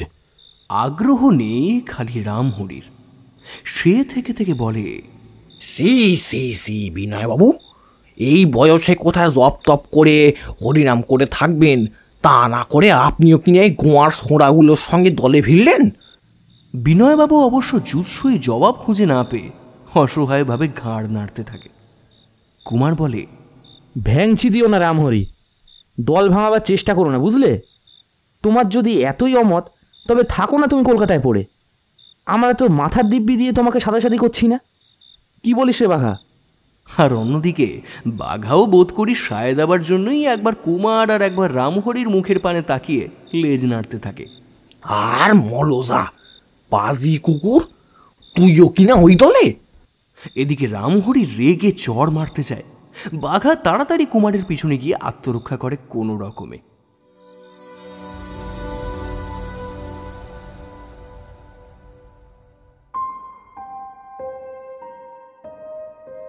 আমাদের যাত্রার তোড়জোড় চলছে। এতদিনে আমরা বেরিয়েও পড়তাম, কিন্তু যেতে পারছি না কেবল ওই হতভাগা ছুনছিউয়ের জন্য। এখনো তার বিচার শেষ হয়নি, আর আমরা হচ্ছি সরকার পক্ষের প্রধান সাক্ষী। পুলিশের তদারকে প্রকাশ পেয়েছে ছুনছিউ হচ্ছে চীন দেশের এক বিখ্যাত ডাকাত সর্দার। তার দলের লোক অনেক বেশি। সে যে কবে চীন ছেড়ে ভারতে হাজির হয়েছে এবং তারই আসার উদ্দেশ্যই বা কি, পুলিশ এখনো তা জানতে পারেনি। কিন্তু আমরা আন্দাজ করছি তার একমাত্র উদ্দেশ্য হচ্ছে গুপ্তধন। পুলিশ আরও একটা তথ্য সংগ্রহ করেছে অবশ্য। হোটেলে যে বুড়ো চিনেম্যানটা খুন হয়েছে সেও নাকি আগে ছুনছিউর দলে ছিল। বোধহয় লকেটটা কোনো রকমে হাতিয়ে সে দল ছেড়ে সরে পড়ে এবং তারপর ভারতে আসে। তাকে অনুসরণ করেই এসেছে ছুনছিউ এবং তার দল। আমরা স্থির করেছি ছুনছিউ যদি প্রকাশ না করে তাহলে আমরাও আদালতে লকেটের কথা জাহির করব না। এখনো পর্যন্ত ছুনছিউ হাটে হাড়ি ভাঙেনি। কেবল এটুকুই বলেছে যে ওই লকেটটা সে এত পবিত্র বলে মনে করে যে ওর জন্য 100টা নরহত্যা করতেও তার কোনো আপত্তি নেই। তার এই লুকোচুরির মানে অবশ্য পরিষ্কার বোঝাই যায়। ফাঁসি কাঠের ছায়া দাঁড়িয়েও সে আজ পর্যন্ত লকেটের আশা ছাড়তে পারেনি। তার বিশ্বাস লকেটের লেখা এবং তার মর্ম এখনো কারুর কাছে ধরা পড়েনি বোধহয়। বিচার যেভাবে চলছে তাতে বেশ বলা যায় ছুনছিউর প্রাণদণ্ডই হবে। এদিকে আমাদের থাকতে হয়েছে অতি সাবধানে। অনুমান করতে পারছি ছুনছিউ হাজতে বাস করেছে বটে, কিন্তু তার দলের লোকেরা আমাদের উপরে তীক্ষ্ণ দৃষ্টি রাখতে ভোলেনি। কেননা আমাদের এ পাড়ায় চিনেম্যানদের আনাগোনা হঠাৎ বেড়ে উঠেছে। কেউ খেলনা, কেউ চেয়ার, কেউ কাপড়ের বস্তা বেচতে আমাদের বাড়ির কর্নারতে আসে। কিছু কিনবো না বললেও সে সহজে নড়তে চায় না। একদিন একটা ছিনে যোগ চিনেম্যানকে তাড়াবার জন্য বাঘাকেও লেলিয়ে দিতে হয়েছিল। এই সব শুনে অবশ্য পুলিশ আমাদের বাড়ির দরজায় একজন পাহারাওয়ালা রাখবার ব্যবস্থা করেছে। হঠাৎ বিনয়বাবু একদিন এলেন বড় অদ্ভুত সংবাদ নিয়ে। উত্তেজিত মুখে ঘরে ঢুকেই তিনি বললেন, ওহে, আজকের কাগজ পড়েছ? ছুনছিউ হাজত থেকে পালিয়েছে। সে কি? কেমন করে? কাল আদালত থেকে তাকে হাজতে পাঠাবার জন্য যখন নিজে নামিয়ে আনা হচ্ছিল, তখন হঠাৎ সে চোঁচা দৌড় মারে। প্রহরীরা পিছনে তাড়া করে। পথে অপেক্ষা করছিল খুব দ্রুতগামী একটা বড় মোটর গাড়ি। সে লাফ মেরে তার উপর গিয়ে ওঠে, আর গাড়িটা যেন হাওয়ার আগে উড়ে চলে যায়। পুলিশ তখনই অন্য গাড়িতে উঠে পিছন ধাওয়া করে। খানিকক্ষণ এ রাস্তা ও রাস্তায় ছোটাছুটির পর ছুনছিউয়ের গাড়িটা ধরা পড়ে বটে, কিন্তু তার মধ্যে দুটো চেনেম্যান থাকলেও ছুনছিও কিন্তু ছিল না। সে কোনো একটা ফাঁকে কোথাও নেমে পড়ে পুলিশের চোখে বেমালুম ধুলো দিয়েছে। এ তো ভারী বিপদের কথা। বিপদ? হ্যাঁ, সমূহ বিপদের সম্ভাবনা। ছুনছিউ হয়তো আবার লকেট উদ্ধারের চেষ্টা করবে। সাবধান বিমল, ভীষণ সাবধান। ছুনছিউর সঙ্গে আমাদের দেখা হবার সুযোগ হবে, বেশ অনুমান করতে পারছি। লকেটটা পুলিশের হাতে সমর্পণ করে দাও, সব ঝঞ্ঝাট চুকে যাক। লকেটের কথা অস্বীকার করবার পর আর তা করা চলে না বিনয়বাবু। আমাদের সামনে এখন খোলা আছে একমাত্র পথ, কাফরিস্তানে যাত্রা করবার পথ। ছুনছিউকে আমরা প্রস্তুত হবার অবসর দেব না।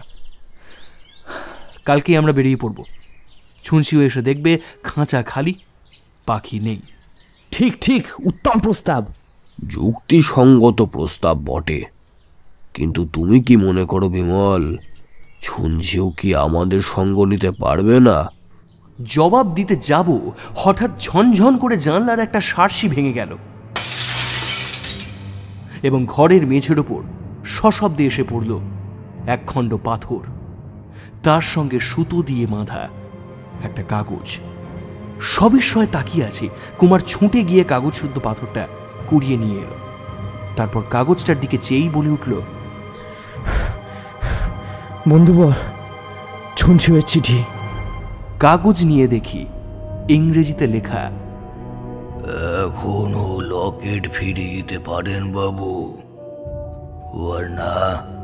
वरना मरने के लिए तैयार रहिए। কুমার দ্রুত পদে ঘর থেকে বেরিয়ে গেল। তারপর ফিরে এসে বলল, না, রাস্তায় কেউ নেই। পাহাড়ওয়ালা বলল এখানে সে কোনো সিনেম্যানকে দেখেনি। তাহলে ছুনছিউ এরই মধ্যে আবার জাল ফেলেছে। বেশ, আমরাও অপ্রস্তুত নই। কালই আমাদের যাত্রার দিন।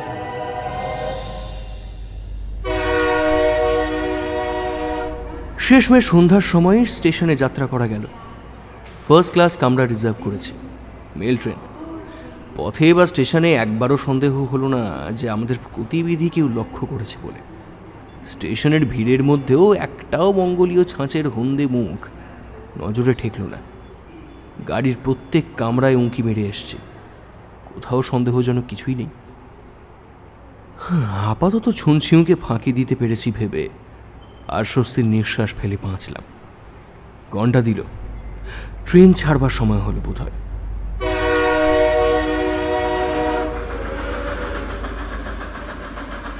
অজানার অভিমুখে আবার হলো অভিযান শুরু। সুদূরে যাত্রী আমরা, অদৃষ্ট আমাদের জন্য আবার কি নতুন উত্তেজনা সঞ্চয় করে রেখেছে। মনে মনে সেইটাই আন্দাজ করবার চেষ্টা করছি। কমল শান্তিতে আইসক্রিম চুষতে চুষতে বলল, এবারে আমরা অদৃষ্টের ভাণ্ডার লুণ্ঠন করব। আর তক্ষুনি বিনয়বাবু একেবারে কটমট করে তার দিকে তাকালেন। রাত্রে খাওয়া দাওয়া সেরে গল্প করতে করতে আমরা ঘুমিয়ে পড়লাম। জেগে রইল কেবল রামহরি। রেলগাড়িতে তার ঘুম হয় না।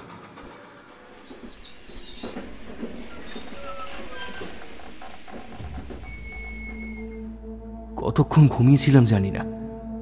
আচমবিতে জেগে উঠে অনুভব করলাম বিষম এক বেদনা সারা গায়ে। তারপরেই বুঝলাম উপর থেকে ছিটকে নিচে পড়ে গিয়েছি। রামহরি, কুমার, কমল আর বিনয়বাবুর দেহও দেখছি সবাই নিচে পড়ে ছটফট করছে এবং বাঘা করছে প্রাণপণে চিৎকার।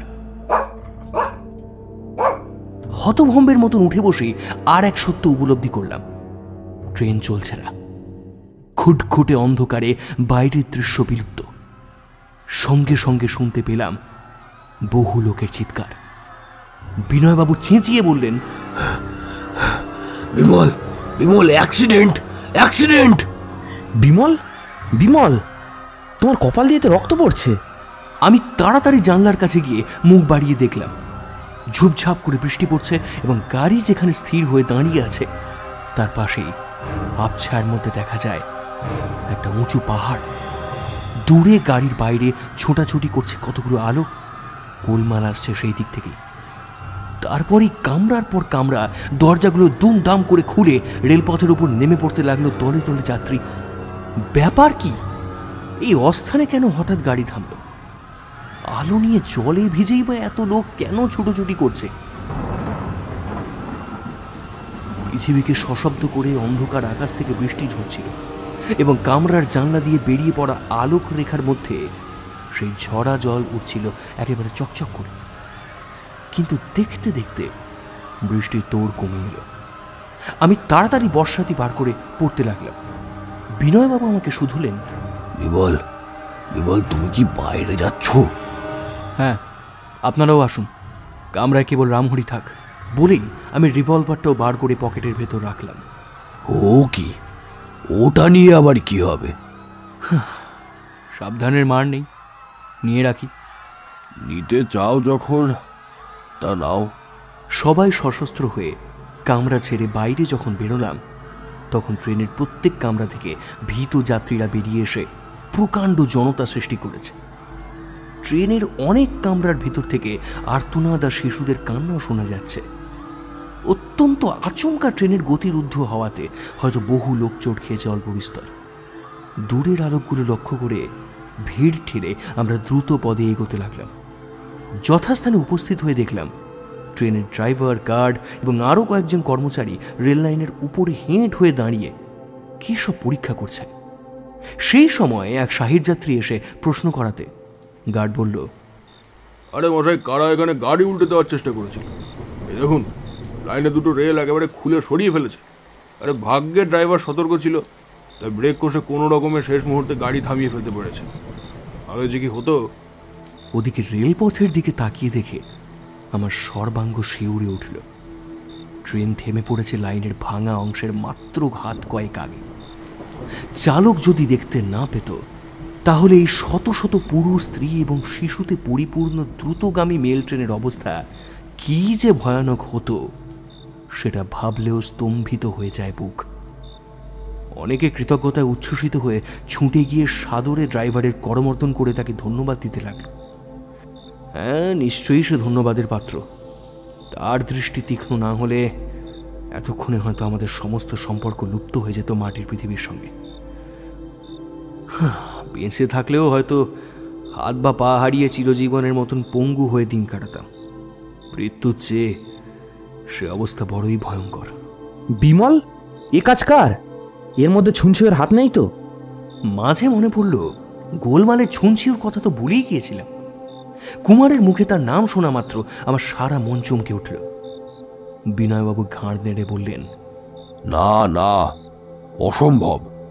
অসম্ভব কেন? সে যে আমাদের ভোলেনি, গতকালই তো তার প্রমাণ পেয়েছি। কে বলতে পারে আমাদের গতিবিধির ওপরে সে তীক্ষ্ণ দৃষ্টি রাখেনি? হয়তো কাল যখন আমরা গাড়ি রিজার্ভ করতে স্টেশনে এসেছিলাম তখন তার চট ছিল আমাদের পিছনে পিছনে। টিকিট ঘর থেকেই আমাদের গন্তব্যস্থানের খোঁজ নেওয়া কিছুই অসম্ভব নয়। হয়তো ছুঞ্ছিও ভেবেছিল ট্রেন দুর্ঘটনায় গাড়ি শুদ্ধ লোক যখন হত বা আহত হবে, চারিদিকে যখন ভীষণ বিশৃঙ্খলা উপস্থিত হবে, তখন সে সদল বলে সেই গোলে হরি বলে এসে আবার লকেটটা উদ্ধার করবে। তোমার আজগুবি কল্পনাকে একটু সংযত করো হে। তুচ্ছ একটা লকেটের লোভে ছুঞ্চিউর এতখানি বুকের পাটা কিছুতেই হতে পারে না। কেন হতে পারে না? ছুঞ্চিউ কত বড় গোয়ার ভেবে দেখুন দেখি। কলকাতার জনতায় ভরা হোটেলে মানুষ খুন করতে তার হাত কাঁপে না। কলকাতার মতো শহরে দিনের বেলায় আমাদের বাড়ি আক্রমণ করতে সে পিছপাও হয়নি। কলকাতার পুলিশ কোর্ট থেকে সতর্ক পাহারা এড়িয়ে এসে লম্বা দৌড় দিয়েছিল। এমন সব দুঃসাহসের কাহিনী আর কখনো শুনেছেন? অদ্ভুত এই চীনে দস্যু। আমার বিশ্বাস সে সব করতে পারে। আমি অবশ্য এই তর্কে যোগ দিলাম না। আমি তখন ভাবছিলাম, ঘটনাস্থলে অদৃশ্য অপরাধী কোনো চিহ্ন রেখে গেছে কি। বিজলি মশালের আলো ফেলে রেলপথটা পর্যবেক্ষণ করতে লাগলাম। সেখানে পাথর ভাঙা নুড়িগুলোর উপরে কোনো চিহ্নই নেই। উঁচু বাঁধের ঢালু গায়ে রয়েছে ঘাসের আবছায়া আবরণ, সেখানেও কিছু পেলাম না। আধার রাত্রি, তখনও টিপটিপ করে বৃষ্টি বর্ষণ করছিল। বাঁধের তলায় দেখলাম কর্দমাক্ত জমি। অপরাধীরা নিশ্চয়ই পাখি হয়ে উড়ে পালায়নি। বাঁধের এপাশে কি ওপাশে মাটির উপরে তাদের কোনো চিহ্নই কি পাওয়া যাবে না? ভাবতে ভাবতে নিচে নামতে লাগলাম। বাঘা আমায় অনুসরণ করলো। এইরকম কাজে গেলে সে ভারী খুশি হয়। ল্যাজ নেড়ে চেড়ে সেটাই বোধ করি আমায় জানিয়ে দিতে চাইল। ও কি হে, ওদিকে কোথায় নামছো? শেষটা সাপের কামড়ে মারা পড়বে নাকি? কোনো জবাব দিলাম না। একেবারে সামনের দিকে চেয়ে দেখলাম ঝিরঝির করে বৃষ্টি পড়ছে। গোঁ গোঁ করে ঝড় ডাকছে। অন্ধকার ফুঁড়ে দূর অরণ্যের কোলাহল স্বল্প ভেসে আসছে। অদৃশ্য কালো মেঘকে দৃশ্যমান করে বিদ্যুৎ চমকে উঠছে মাঝে মাঝে। খানিক তফাতে আধার পটে আরও আধার রং দিয়ে আঁকা হয়েছে একটা ছোট বন। নিচের দিকে কালি মাখা ঝোপঝাপ, উপর দিকে টলমল কাজ, যেন কতগুলো শিকলে বাঁধা দানব মুক্তি লোভের চেষ্টায় ছটফট করছে। বাঁধের তলাতেই আমি যা খুঁজছিলাম তাই পেয়ে গেলাম। কুমারকে ডাকতে সে ছুটে নেমে এলো। বলো, এই যে অনেকগুলো লোকের পায়ের দাগ। দাগ দেখে মনে হচ্ছে লোকগুলো মাঠের দিকে গিয়েছে। বাঁধের উপর থেকে কৌতূহলী গার্ডও নেমে এসে বলল, বাবু, তোমরা কি করছো? আমি আঙুল নির্দেশে মাটির দিকে তার দৃষ্টি আকর্ষণ করলাম। গার্ড কিন্তু খানিকক্ষণ নীরবে দাগগুলো পরীক্ষা করে বলল, এ তো দেখছি টাটকা পায়ের দাগ। হ্যাঁ, এদের বয়স বেশিক্ষণ নয়। সেজন্যই মনে হচ্ছে এই দাগগুলো অপরাধীদেরই পায়ের। কারণ এমন দুর্যোগে এতগুলো লোক নিশ্চয়ই এখানে ফুর্তি করে হাওয়া খেতে আসেনি। বাবু, দেখছেন ওই কুকুরটা মাটির উপরে কি যেন শুকতে শুকতে এগিয়ে যাচ্ছে। পায়ের চিহ্নর ভিতরে ও শত্রুদের গন্ধ আবিষ্কার করেছে। ওটা তো দেখছি দেশি কুকুর। ও আবার পায়ের দাগের কি মর্ম বুঝবে? যত্ন আর শিক্ষা পেলে আমাদের দেশি কুকুর তোমাদের বিলেতি হাউন্ডের চেয়ে কম কাজ করে না। বাঘা শত্রুদের গন্ধ চেনে। বাঘার সঙ্গে সঙ্গে আমরাও রেলপথের তারের বেড়া পার হয়ে অগ্রসর হতে লাগলাম। আমাদের পিছনে পিছনে আসতে লাগলো আরও অনেক কৌতূহলী লোক। তাদের ভিতরে সাহেব আছে, বাঙালি আছে, হিন্দুস্থানি আছে। খানিক পরে একটা ঝোঁপ। গার্ডকে ডেকে বললাম, এই দেখো, এইবার দাগগুলোর দিকে তাকিয়ে দেখো। খানিক আগে মুষলধারে বৃষ্টি পড়ছিল বলে পায়ের ছাঁচগুলো ছিল জলে ভর্তি, কিন্তু এখানকার পায়ের ছাঁচ ভিজে হলেও জলে ভর্তি নয়। ও, তাতে আর কি বোঝায়? এই বোঝায় যে অপরাধীরা একটু আগেই ঝোপের আড়ালে ছিল দাঁড়িয়ে। বোধহয় অপেক্ষা করছিল ট্রেনটা উল্টাবার জন্যে। কিন্তু ট্রেন রক্ষা পেয়েছে আর আমরা আসছি দেখে তারা চটপট সরে পড়েছে। ভালো করে বোঝার চেষ্টা করো। মুষলধারার পর যখন টিপটিপ করে বৃষ্টি শুরু হয়, অপরাধীরা তখনই এখান থেকে পালিয়েছে। তাই এখান থেকে যেসব পায়ের ছাপ শুরু হয়েছে তাদের ভিতরটা এখনো জলে পূর্ণ হবার সময় পায়নি। এই, তুমি কি পুলিশে কাজ করো? আগে না। তবে তুমি এত তীক্ষ্ণ দৃষ্টি পেলে কেমন করে? ভগবানই বলে দিয়েছেন। ভগবান সবাইকে চক্ষু দেন বটে, কিন্তু সকলকে তীক্ষ্ণ দৃষ্টি দেন না। ঠিক, তোমার কথা আমি স্বীকার করি। পায়ের দাগগুলো না আমিও দেখেছি, কিন্তু কিছুই বুঝতে পারিনি। অথচ এখন তোমার কথা শুনে মনে হচ্ছে এটুকু আমার অনায়াসেই বোঝা উচিত ছিল। তুমি কি আর কিছু বুঝতে পেরেছো? এখান থেকে প্রায় 200 গজ তফাতে একটা জঙ্গলের আবছায়া দেখা যাচ্ছে। পায়ের দাগগুলো ওই দিকেই গিয়েছে। অপরাধীরা নিশ্চয়ই ওই জঙ্গলের ভিতর লুকিয়ে আছে। না, এখন আমাদের ফিরতে হবে। সে কি? কেন? আরে, আমার ওপর রয়েছে অপরাধী গ্রেপ্তার করার চেয়েও বড় কর্তব্যের ভার। রেল লাইন ভেঙেছে এই খবর দেওয়ার জন্য আমাকে আবার এখন গাড়ি নিয়ে পিছনের স্টেশনে ফিরে যেতে হবে। না হলে কোন ডাউন ট্রেন এসে পড়লে ভীষণ দুর্ঘটনার সম্ভাবনা। আর সেজন্য দায়ী হবে কে? এই আমি। গার্ডের কথাও সত্য। তার উপরে আমরা ঠিক প্রস্তুত হয়েও আসিনি। সঙ্গে যে লোকেরা রয়েছে তারা হয়তো এই ঘুটঘুটে অন্ধকারে ওই অচেনা জঙ্গলের ভিতরে ঢুকতে ভরসা করবে না। আর এমন রাতে অপরাধীদের খুঁজতে যাওয়াও হবে হয়তো বুনো হাঁসের পিছনে এলোমেলো ছুটোছুটি করার মতন।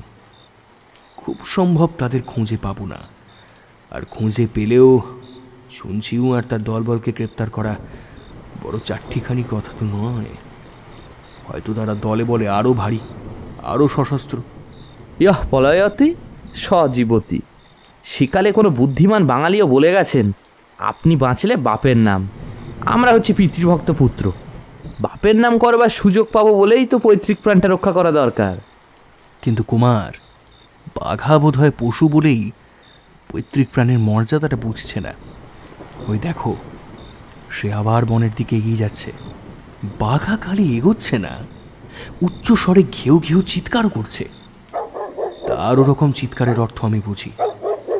মানুষের পক্ষে যা অসাধারণ, বাঘার পশু দৃষ্টি তিমির জবনিকা ভেদ করে নিশ্চয়ই কোনো শত্রু আবিষ্কার করেছে।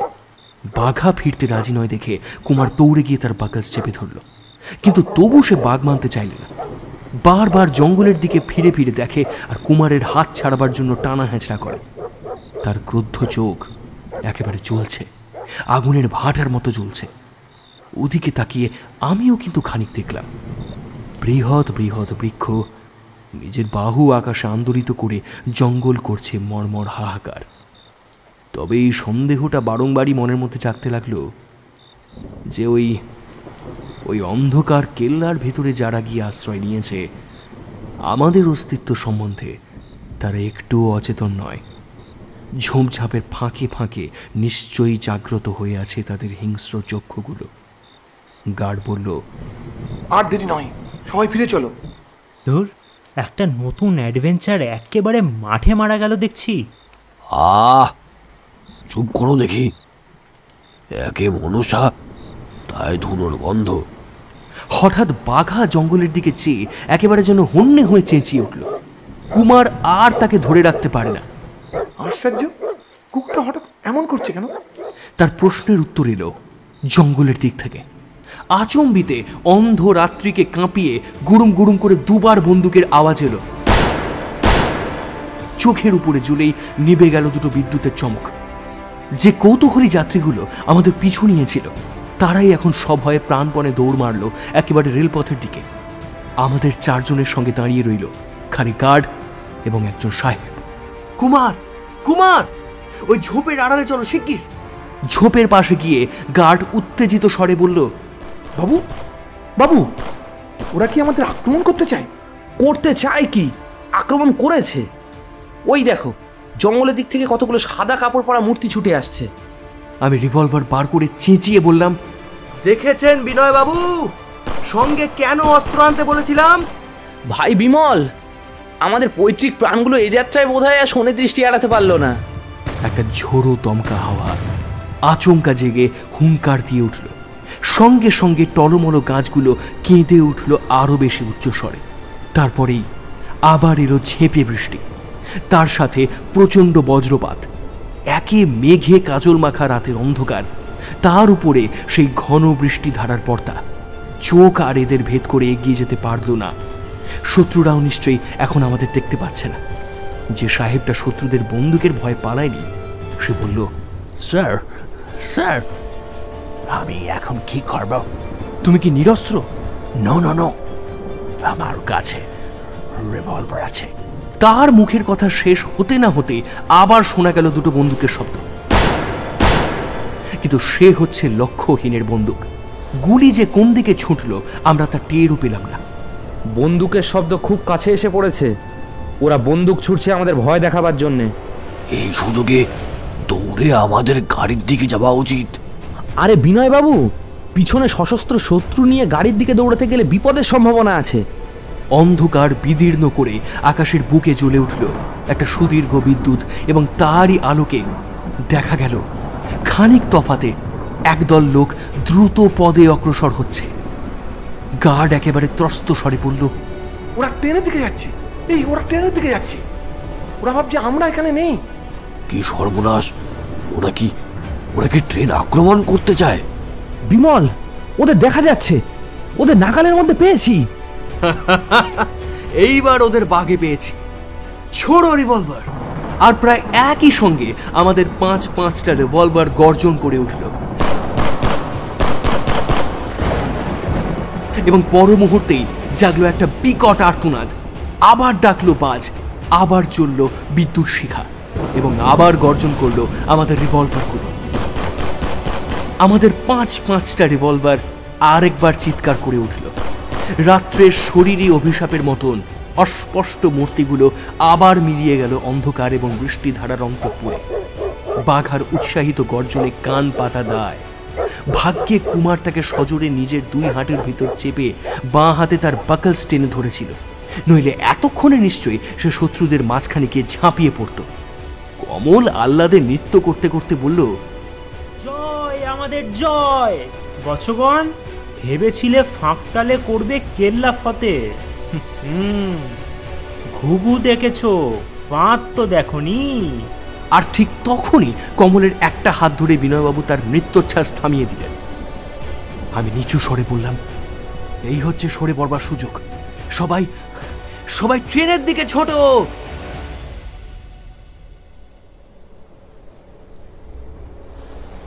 অন্ধকার আর বৃষ্টিধারা কেবল শত্রুদেরই ঢেকে রাখেনি, তাদের আশ্রয় পেয়ে আমরাও নিরাপদে ট্রেনের কাছে গিয়ে পড়লাম।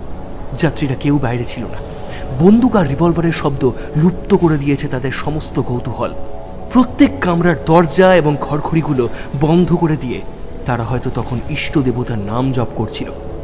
আমাদের সঙ্গে সাহেব বলল, উফ, ইন্ডিয়া কি ক্রমে আমেরিকা হয়ে উঠল নাকি? আর্মড ডাকাতরা এসে ট্রেন আক্রমণ করছে। এ দেশে এমন কথা কে কবে শুনেছে? আরে কামরায় কি ওসব কথা নিয়ে মাথা কামিও। ইঞ্জিন এক্ষুনি গাড়িকে পিছনে স্টেশনে নিয়ে যাবে। বলেই সে দ্রুত পদে চলে গেল।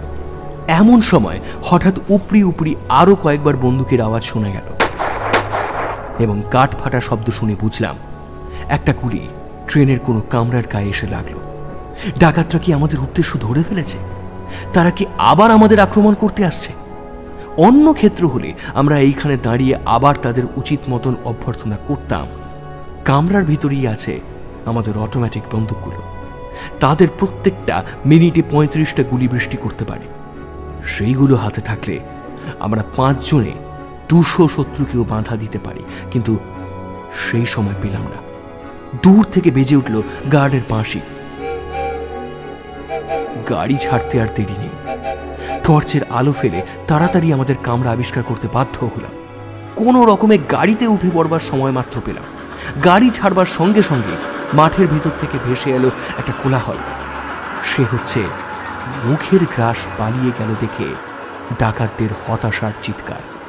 হতভাগারা অনেক কাঠখড় পুড়িয়েছিল, কিন্তু সমস্তই ব্যর্থ হল।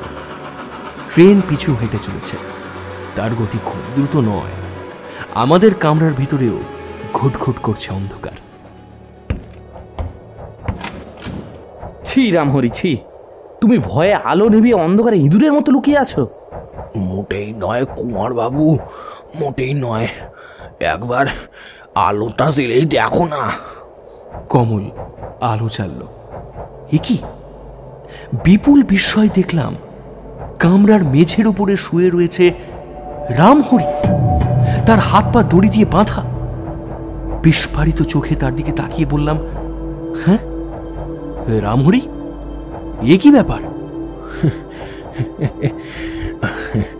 খোকাবাবু, কামরা থেকে তোমরা বেরিয়ে যাওয়ার পর আমি জানলায় মুখ বাড়িয়ে দিয়েছিলাম। ওদিকের জানলা দিয়ে তিনেক লোক কখন যে নিঃশব্দে কামরার ভেতর ঢুকেছিল আমি একটুও টের পাইনি। আমার অজান্তেই তারা আমাকে আক্রমণ করলে আমি কোনো রকমে বাধা দেবার ফাঁক পর্যন্ত পেলাম না। মানে কে তারা? চিনেম্যান? না খোকাবাবু, ওরা সবাই পশ্চিমের লোক, হিন্দুস্তানি। তারপর? একটা লোক সোরা নিয়ে আমার পাশে দাঁড়িয়ে বলল, চেঁচালেই মরবি। আর দুটো লোক আমাদের মুঠঘাট সুটকেসগুলো নিয়ে ঘাঁটাঘাঁটি করতে লাগলো। ফিরে চারিদিকে তাকিয়ে দেখলাম আমাদের অধিকাংশ মোটি মেঝে ময় ছড়িয়ে পড়ে রয়েছে, প্রত্যেক সুটকেসের তালা খোলা। ভয় নেই তোমাদের খোকাবাবু, তারা কিছু নিয়ে যেতে পারেনি। তাদের ভাব দেখে মনে হলো তারা যেন কোনো বিশেষ জিনিসের সন্ধান করতেছিল। তবে কি তারা সাধারণ চোর নয়? তারা কি সেই ধুকধুকিটার লোভে কামরার ভেতরে ঢুকেছিল? ধুনধুকি তো চিনেম্যানদের সম্পত্তি, আর রামহরি বলছে যারা এসেছিল তারা হচ্ছে হিন্দুস্তানি। আমি রামহরির হাত পায়ের বাঁধন খুলে দিতে দিতে বললাম, বিনয়বাবু, এই চীনে ডাকাতেরা বড় সহজ লোক নয় দেখছি। তারা বেশ জানে ভারতে এসে কাজ হাসিল করতে গেলে এদেশি লোকের সাহায্য না নিলে চলবে না, কারণ কোনো ছদ্মবেশেই চীনেদের মঙ্গোলীয় ছাঁচ ঢাকতে পারবে না যে। ভারতীয় জনতার মধ্যে তাদের দেখলেই সকলে চিনে ফেলবে, কাজেই তারা এদেশি গুন্ডাদেরও সাহায্য নিয়েছে। তাদের দলের লোক নিশ্চয়ই ট্রেনের মধ্যে ছিল। আমরা কামরা ছাড়বার পরই সুযোগ পেয়ে এসেছিল রামহরির সঙ্গে আলাপ করতে। তাহলে বোঝা যাচ্ছে যে এবার থেকে আমাদের দেশি বিদেশি দু রকম শত্রুর সঙ্গে যুঝতে হবে। ব্যাপারটা ক্রমেই সঙ্গীন হয়ে উঠছে যে। উঠুক, আমরা থোড়াই কি আর করি। কিন্তু রামহরি, তোমার গল্পের শেষটা এখনো তো শোনা হয়নি। গল্পটা আর একটু বড় কিছু হতে পারতো খোকাবাবু, কিন্তু শেষ হওয়ার আগেই হঠাৎ শেষ হয়ে গেল এই তোমাদের জন্য। আমাদের জন্যই? হ্যাঁ গো খোকাবাবু, হ্যাঁ। কামরার আলো নিভিয়ে টর্চের আলোয় তারা এক মনে খোঁজাখুঁজি করছে। এমন সময় বাইরে থেকে এলো তোমাদের ছাড়া। গার্ডের বাঁশিও শোনা গেল সঙ্গে সঙ্গে। কামরার ভেতর থেকেও তারা সরে পড়ল, আর আমার কথাও ফুরলো। ধুনধুকিটা তারা খুঁজে পায়নি তো? বিনয়বাবু, ধুনধুকিটা আছে কলকাতায়। সে কি? আগে হ্যাঁ, আরে ধুনধুকিটা একেবারেই বাজে। আসল দরকার তো তার ভিতরে লেখাটুকু। আমি আর কুমার সেটুকু মুখস্থ করে রেখেছি।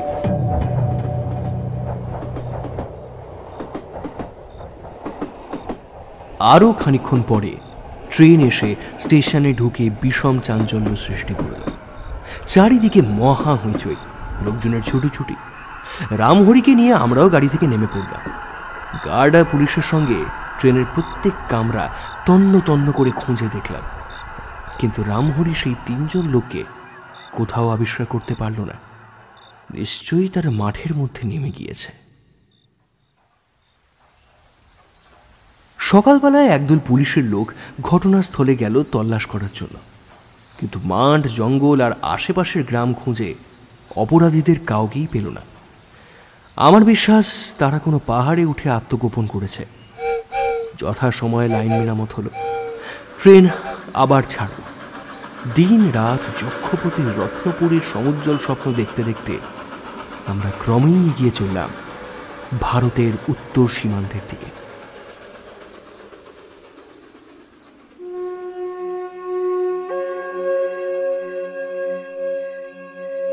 ভারতের উত্তর সীমান্ত আমার মনে চিরদিনই জাগিয়ে তোলে বড় বিচিত্র উত্তেজনা। আফগানিস্তান যখন হিন্দুস্তানেরই এক অংশ, তখন সেই রামায়ণ মহাভারতের যুগ থেকে সেখানে হয়েছে কত না অদ্ভুত নাটকের অভিনয়। শক, তাতার, হুন, মোগল, চীন, পার্সি আর গ্রিকও, এতগুলো জাতির পর জাতি এই পথ দিয়েই মূর্তিমান ধ্বংসের মতো ছুটে এসেছে সোনার ভারত লুণ্ঠন করবার জন্য। দেশ রক্ষার জন্য যুগে যুগে ভারতের কত লক্ষ লক্ষ বীর ঢেলেছে সেখানে বুকের রক্তধারা। ওখানকার আকাশ ছোঁয়া পাহাড়ের শিখরে শিখরে আজ বাতাসে বাতাসে যে অশ্রান্ত গান জেগে ওঠে, সে হচ্ছে এই প্রাচীন ভারতেরই অতীত গৌরব গাথা। ঐতিহাসিক ভারতের সর্বপ্রথম সম্রাট এবং শ্রেষ্ঠ মহাবীর চন্দ্রগুপ্ত ওই পথ দিয়েই ভারতের শত্রু গ্রিকদের তাড়িয়ে দিয়েছিলেন আর্যবর্তের বাহিরে। যে পার্বত্য জাতির প্রচণ্ড রণোন্মাদ পৃথিবী জয়ী আলেকজান্ডারকেও ব্যতিব্যস্ত করে তুলেছিল, তাদের সুযোগ্য বংশধররা আজও বর্তমান আছে। এই বিংশ শতাব্দীর উড়োজাহাজ আর কলের কামানো তাদের যুদ্ধোন্মাদ শান্ত বা তাদের অস্তিত্ব লোপ করতে পারেনি। দুর্ধর্ষ ব্রিটিশ সিংহ আজও সেখানে ঘুমোবার অবসর পায় না। আজকের ভারতে যারা সত্যিকার অ্যাডভেঞ্চার খুঁজে বেড়ায়, ভারতের উত্তর সীমান্ত পূর্ণ করতে পারে তাদের মনের প্রার্থনা। বিনয়বাবুর মুখে শুনলাম আফগানিস্তানের মধ্যে কাফরিস্তান হচ্ছে এক রহস্যময় অদ্ভুত দেশ। ওখানকার লোকজন, আচার, ব্যবহার সমস্তই নাকি নতুন রকম। আমাদের যক্ষপতির ঐশ্বর্য আছে ওই কাফরিস্তানি। ওইখানেই উঠবে পরের দৃশ্যের জবনিকা।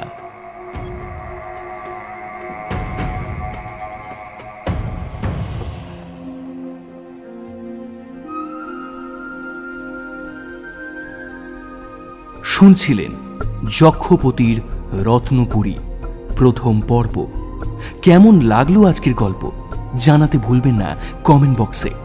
এই গল্পের দ্বিতীয় পর্ব নিয়ে আমরা ফিরব খুব শীঘ্রই। ততক্ষণ সকলে ভালো থাকুন এবং সকলকে ভালো রাখুন। ধন্যবাদ। শুভরাত্রি।